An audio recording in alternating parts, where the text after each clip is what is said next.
Biz bilirik ki, Hür İmam Hüseynin qarşısını kəsənlərdən olub. Yəni o qoymadı keçsin İmam Hüseyn başqa yerə. İmam Hüseynin qarşısına aldığı 1000 nəfərlik qoşunundan hərəkət etməyə qoymadı. Gətirib saxladı Kərbəlada. Bir növ İmam Hüseynin şəhid olmasına bahisçilər Hür idi. Amma Hür nə zaman döndü? Hürün daxilində mübarizə gedirdi. Dəyərlə nəfsi mübarizə. Bəli. Bir tərəfdən istəyirdi ki, məsələn, İmam Hüseynin yanında olsun. Çünki bilirdi, İmam Hüseyin dəyərli bir şəxsdir, Allah yolunda çıxıb bu yolu. Nəfs də deyirdi ki, sən get, Yezidin yanında ol, o qənimət, pul var, hər şey burada, şəhid, sağ qalarsan, yaşayarsan məsələn də, o daxilində bir mübarizə edirdi.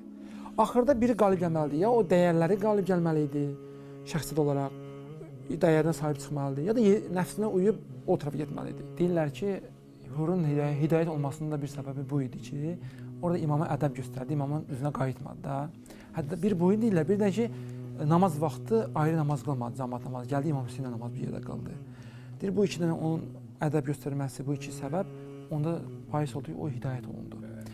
Və axır anda Hür hidayət oldu. Yəni, o dəyərə üstünlük verdi. Çünki şəxsiyyəti varlıq idi, şəxsiyyəti tam idi, şəxsiyyəti parçalanmamışdı. Və o axır anda İmam Hüseyn seçdi, Yezidi yox.